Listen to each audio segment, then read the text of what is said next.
একজন ডিভোর্সি নারীর পৃথিবীর কোথাও সুখ শান্তি নেই। ডিভোর্সি নারীদের চোখে আঙ্গুল দিয়ে মানুষ প্রতিটা মুহূর্তে বুঝিয়ে দেয় যে এই পৃথিবীটা তোমার জন্য নরক, এই পৃথিবীটা তোমার জন্য না। আমি আমার বাবার বাড়িতে 3 বছর আমার সন্তানকে নিয়ে পড়ে আছি। আমার সন্তানের বয়স এখন 3.5 বছর। কিন্তু কি করব, আমার তো যাওয়ার কোথাও জায়গা নেই। আমার হাজবেন্ড এক মহিলাকে ভালোবাসেন। সেই মহিলাটা আমার বিয়ের আগ থেকে আমার হাজবেন্ডের সাথে পরকীয়ার সম্পর্ক করেছে। মহিলার হাজবেন্ড ঢাকাতে চাকরি করেন, মহিলা গ্রামের বাড়িতে থাকতেন। একটা সময় আমার হাজবেন্ড ঢাকায় চাকরি নিয়ে চলে যান, মহিলাও তার স্বামীর কাছে চলে যান ঢাকাতে। সেখানেই তাদের গভীর সম্পর্ক হয় তার হাজবেন্ডের অগোচরে। তার হাজবেন্ড যখন সমস্ত কিছু জেনে ফেলেছে এবং হাতে নাতে আমার হাজবেন্ডের সাথে ধরেছে, তখন ওই মহিলাকে ডিভোর্স দিয়ে দিয়েছে। তখন থেকে আমার হাজবেন্ড মহিলার সমস্ত দায়িত্ব পালন করেছে। আমার হাজবেন্ড মেয়ের ভরণ পোষণ সমস্ত কিছু দিয়েছে। এগুলো আমি বিয়ের পরে জানতে পেরেছি। কিন্তু কথা হলো, বিয়ের পরে একটা পুরুষ যখন বদল হয় না, তখন কোনোভাবেই সে আর হতে পারে না, ভালো মানুষ হতে পারে না সে কখনোই, কারণ তার তো সমস্ত শরীর জুড়েই খারাপ। যাই হোক, সবাই আমাকে সান্ত্বনা দিয়েছে। বিয়ের পরে আমি আমার হাজবেন্ডের অনেক খারাপ কিছু চোখের সামনে দেখেছি। সবাইকে নিয়ে বহুবার বৈঠকও হয়েছে। সবাই আমাকে একটা কথা বলে সান্ত্বনা দিয়েছে, আমার হাজবেন্ড নাকি সন্তান হলে ঠিক হয়ে যাবে। বিয়ের পর আমি অনেক চেষ্টা করে একজন সন্তান আল্লাহ দিয়েছে আমাকে, কিন্তু আমার হাজবেন্ড তো একটুও পরিবর্তন হয়নি। আমি হঠাৎই শুনতে পেলাম আমার বাচ্চার যখন 6 মাস, তখন আমার হাজবেন্ড নাকি ওই মহিলাকে বিয়ে করে ফেলেছে। আমার পায়ের নিচে মাটি সরে গিয়েছে। আমার হাজবেন্ড অনেক দিন থেকেই আমাকে অবহেলা করে। বিয়ের পর হয়তো বা সপ্তাহ খানিক 1 মাস আমি তার সাথে ভালো ছিলাম, তারপর থেকেই তার পরকীয়ার কারণে আমার সাথে তার সাথে সারাক্ষণই ঝগড়াঝাটি ঝামেলা লেগেই আছে।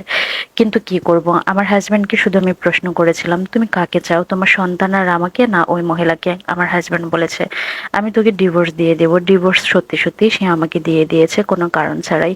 আমার কোনো দোষ ছিল না। আমি শুধু বলেছি, তোমার বাড়িতে আমাকে আশ্রয় দাও, তোমার বাড়িতে কাজের লোকের মতো হয়ে আমার সন্তানটা নিয়ে আমি পড়ে থাকবো, তারপরেও আমার সন্তানের একটা পরিচয় থাকুক। কিন্তু সে আমার সন্তানকেও অস্বীকার করেছে। তার পক্ষে নাকি কোনোভাবেই সম্ভব না, কারণ যে মহিলাকে বিয়ে করেছে ওই মহিলার পরিবার তার নামে মামলা করেছে। এক প্রকার আমার হাজবেন্ড মহিলাকে বিয়ে করতে বাধ্য হয়েছে। যাই হোক, তারা অনেক ভালো আছে। আমি আমার সন্তানকে নিয়ে বাবার বাড়িতে উঠে বসে আছি আজকে প্রায় 3 বছর। এই 3 বছরে আমাকে প্রত্যেকটা মুহূর্ত বুঝতে হয়েছে যে এই পৃথিবীটা আমার জন্য না, এই সংসার জগৎ এগুলো আমার জন্য না। বাইয়ের বোন নোংরা কটু কথা, খারাপ কথা, বাইজিদের নোংরা ইঙ্গিত, সমস্ত কিছু আমাকে খুব বিরক্ত করেছে। তারপরেও হজম করেছি। আমি আমার মা বাবা সবাই একসাথে বসে বসে কান্না করতাম, বিলাপ করে কান্না করতাম। বাড়ির মানুষ এসে সান্ত্বনা দেওয়ার বদলে অনেক কিছু কথা শোনাতো, যে হয়তোবা মানিয়ে নিলে এমনটা হতো না, হয়তোবা আমার অনেক দোষ ছিল, না হয় আমার হাজবেন্ড কেন পরকীয়া করবে। আমি তাদেরকে বুঝাতে পারিনি আমার বিয়ের আগেই আমার হাজবেন্ডের এই মহিলার সাথে পরকীয়া সম্পর্ক ছিল। যাই হোক, সমস্ত কিছু আমি বোঝাতে ব্যর্থ হয়েছি। আমার ভাইয়ের বউ মাসের পর মাস আমার চেহারার দিকেও তাকায় না, এমনকি আমার সাথে কথাও বলে না।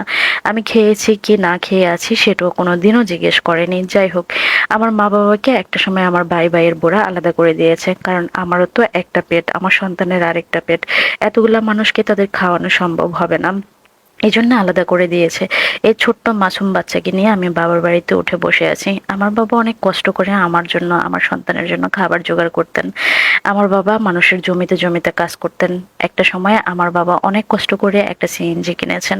সিএনজি চালিয়ে আমার সন্তান এবং আমার মুখে খাবার তুলে দিতেন। মাঝে মাঝে আমার বাবাও বিরক্ত হতেন, আমার বাবাও আমাকে কটু কথা বলতেন, পরক্ষণে আবার ভালো হয়ে যেতেন এবং আমাকে সান্ত্বনা দিতেন। যাই হোক, আমি শুধু এতটুকু বলতে চাই, এই পৃথিবীতে সত্যি ডিভোর্সি নারীদের জন্য না। যদি কোনো নারীর ডিভোর্স হয়, তাহলে আমার মনে হয় ইচ্ছাকৃতভাবে তার মৃত্যুবরণ করা উচিত, কারণ এই পৃথিবীটা কতটা নরক যন্ত্রণা দিতে পারে মানুষ, সেটা শুধু ডিভোর্সি মেয়েরাই জানে। আমি আমার সন্তানকে নিয়ে অনেক লড়াই করে চলছি। এখন আমি একটা গার্মেন্টসে চাকরি নিয়েছি, আলহামদুলিল্লাহ আমার এখানে সমস্ত কিছুই ভালো। আমার পরিবার আমাকে বিয়ে দিতে চাচ্ছে, কিন্তু আমি সাহস পাচ্ছি না। গার্মেন্টসে আমার একটা লোকের সাথে পরিচয় হয়েছে, সে আমার সন্তানকে এবং আমাকেও মেনে নিতে চাচ্ছে। তার পজিশন গার্মেন্টসে অনেক ভালো পর্যায়ে, কিন্তু আমি সাহস পাই না। ওই যে বিশ্বাস হারিয়েছি সেজন্যই। কিন্তু সে আমাকে বারবার প্রতিশ্রুতি দিয়েছে সে আমার সন্তান এবং আমাকে একটা মুহূর্তের জন্য অবহেলা করবে না। তার পরিবারের সাথে আমার প্রায় কথা হয়, তার পরিবারের মানুষগুলো খুব ভালো। তারা সমস্ত কিছু আমার জেনেই আমাকে মেনে নিতে চায়, কিন্তু আমি কি করব আমি জানি না। আমি সিদ্ধান্তহীনতায় ভুগছি। তবে আমার মা বাবা চায় যে আমি যেন তাকে বিয়ে করি। আমার মা বাবা এখন আমার সাথে শহরেই থাকে। আমার বাবা শহরেই সিএনজি চালায়। আমরা 2 রুম নিয়ে এখন থাকি। আমাদের এখন সুখের অভাব নেই, কিন্তু